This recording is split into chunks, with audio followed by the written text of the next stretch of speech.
Assalamualaikum. Di sini kami dari kelompok 3 akan membahas mengenai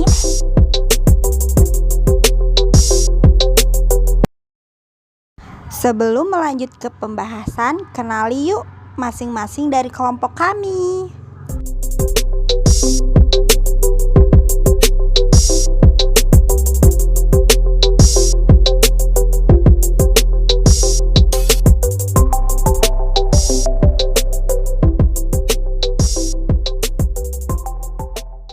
Pengukuran adalah penentuan besaran, dimensi, atau kapasitas biasanya terhadap suatu standar atau satuan pengukuran. Di dalam satuan pengukuran yaitu ada satuan panjang. Dalam satuan panjang kita dapat mengukur menggunakan meteran peta, meteran saku, dan penggaris. Di dalam pengukuran satuan panjang bisa menggunakan satuan baku, yaitu terdapat beberapa tangga yang terdiri dari km, hm, dam, m, dm, cm, dan mm. Km artinya kilometer, hm artinya hektameter, dam artinya dekameter, m artinya meter, dm artinya desimeter, cm artinya sentimeter, dan yang terakhir mm artinya milimeter. Cara mencari pengukuran panjang yaitu jika naik satu tangga dibagi 10 dan jika turun satu tangga dikali 10. Langsung saja masuk ke contoh yaitu 7 km sama dengan hm. Cara mencarinya yaitu km ke hm. Km ke hm turun satu tangga. Jadi jika turun satu tangga dikali 10. 7 km dikali 10 hasilnya yaitu 70 hm. Selanjutnya yaitu contoh yang kedua 3m sama dengan cm. 3m ke cm turun 2 tangga. Jadi jika turun 2 tangga dikali kelipatan 10. Kelipatan dari 10 yaitu 10 kali 10 hasilnya 100. Turun 2 tangga jadi 3 dikali 100. 3 dikali 100, 3 meter dikali 100 hasilnya yaitu 300 cm. Selanjutnya soal yang ketiga yaitu 200 meter ke sama dengan hm. Cara mencarinya yaitu meter ke hm naik 2 tangga. Jika naik 2 tangga, yaitu naik 1 tangga dikali 10. Jika naik 2 tangga, yaitu kelipatannya. Jadi 10 dikali 10. Jadi 200 dibagi 100. Jadi 200 dibagi 100 hasilnya 2. Jadi 200 meter sama dengan berapa hm? Hasilnya yaitu 200 dibagi 100 hasilnya 2 hm. Di sini kita akan membahas mengenai materi sudut dan garis. Sebelum ke pembahasan yang lebih dalam lagi, mari kita bahas pengertian apa itu dari sudut. Sudut adalah wilayah yang dibentuk oleh 2 garis yang bertemu dalam satu titik. Sudut memiliki 2 buah garis dan 1 buah titik. Nah, perhatikan ya. Misalnya, ada 2 garis yang bertemu di 1 buah titik. Nah, bagian tengah ini dinamakan besar sudut. Dari pertemuan titik tadi dinamakan titik sudut. Kemudian, untuk garis atas dinamakan kaki sudut dan yang bawah juga dinamakan kaki sudut. Nah, untuk penamaan sudut bisa kita buat melalui penjelasan gambar sudut tadi. Nah, kita tulis huruf A di kaki garis sudut bagian bawah dan huruf B di titik sudut dan huruf C di kaki garis sudut bagian atas. Nah, penamaannya bisa kita mulai dari kaki garis sudut bagian bawah berarti menjadi ABC atau kita mulai dari kaki garis sudut bagian atas berarti menjadi CBA, atau bisa juga penamaan sudut itu dimulai dari titik sudut, berarti dari titik huruf B. Nah, biasanya dilambangkan dengan ini. Nah, ini biasanya menjadi lambang sudut. Mari kita namakan melalui lambang ini ya. Maka yang tadi menjadi sudut ABC, lalu sudut CBA, dan sudut B. Selanjutnya yaitu jenis-jenis sudut. Yang pertama, sudut siku-siku.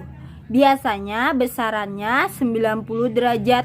Nah, 0 di atas 90 ini biasanya kita namakan derajat. Gambarnya seperti ini. Lalu yang kedua, sudut lancip. Sudutnya biasanya besarannya kurang dari 90 derajat. Nah, seperti pada gambar ini ya. Lalu sudut tumpul. Nah, sudut tumpul ini biasanya besarannya lebih dari 90 derajat. Gambarnya seperti ini ya. Nah, selanjutnya kita akan belajar mengukur besaran sudut pada dua garis. Biasanya untuk mengukur besaran sudut pada dua garis, kita menggunakan busur derajat. Pasti kalian tahu kan alat ini? Nah, pada busur derajat ini biasanya terdapat garis vertikal dan garis horizontal.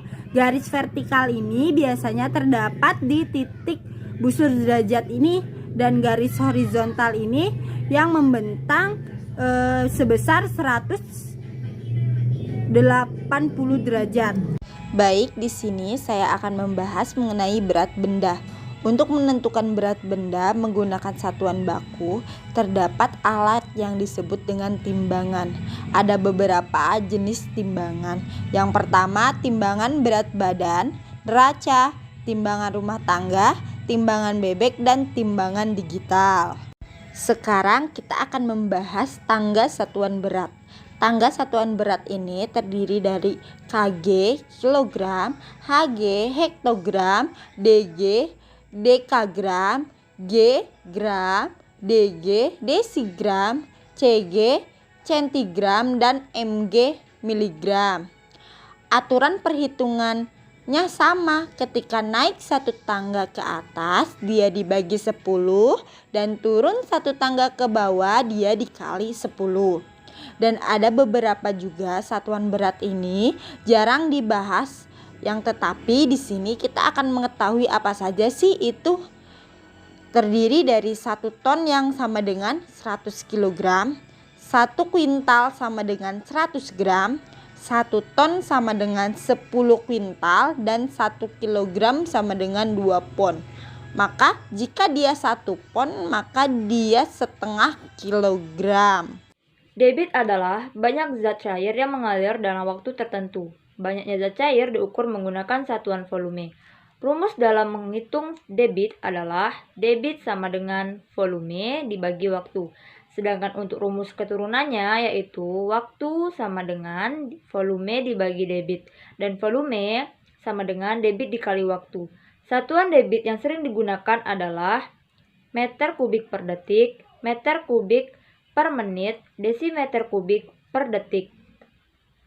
Satuan waktu yang digunakan adalah detik, menit, dan jam. Sedangkan satuan volume, meter kubik, desimeter kubik, dan liter. Contoh soal. Dede mengisi air di ember yang memiliki volume 20 desimeter kubik. Dengan menggunakan keran air, waktu yang dibutuhkan adalah 5 menit. Berapa debit air mengalir ke dalam ember tersebut? Agar kita mudah mengerjakannya, sebaiknya kita tulis dahulu diketahui, ditanya, dan jawab. Diketahui volumenya yaitu 20 desimeter kubik dan waktunya 5 menit. Dan ditanya adalah debit. Kita jawab, debit sama dengan volume dibagi waktu. Volume, kita masukkan nilai volumenya yaitu 20 desimeter kubik dibagi 5 menit sama dengan 4 desimeter kubik per menit. Waktu adalah serangkaian saat ketika proses suatu kejadian, perubahan atau keadaan saat berlangsungnya suatu benda tertentu untuk melakukan sesuatu atau jangka waktu yang sering kita sebut sebagai durasi yang menentukan waktu. Pengukuran kecepatan adalah melalui pembelajaran daring yang menyatakan sebagai perbandingan antara jarak dan waktu. Sebelum melanjutkan, mari kita lihat kegiatan berikut. Kegiatan berjalan kaki, bersepeda, dan bermotor. Nah, kegiatan itu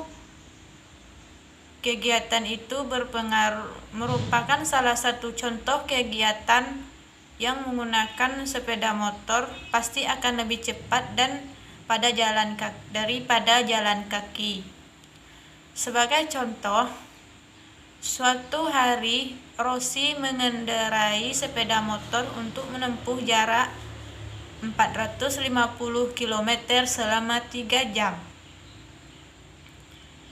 Berapa kilometer per jam rata-rata yang digunakan Rosi? Untuk menjawab pertanyaan tersebut, kita akan menggunakan konsep sebagai berikut. Kecepatan rata-rata, jarak dibagi waktu. Nah, jika jarak yang ditempuh adalah 450 km dan waktu selama 3 jam, maka kecepatan rata-rata adalah kita gunakan konsep sebagai berikut.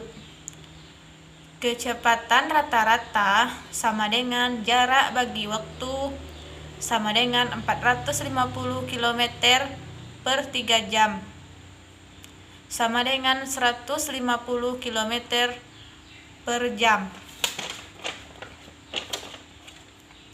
Dari konsep kecepatan rata-rata jarak bagi waktu, sehingga kita bisa memperoleh rumusan tersebut.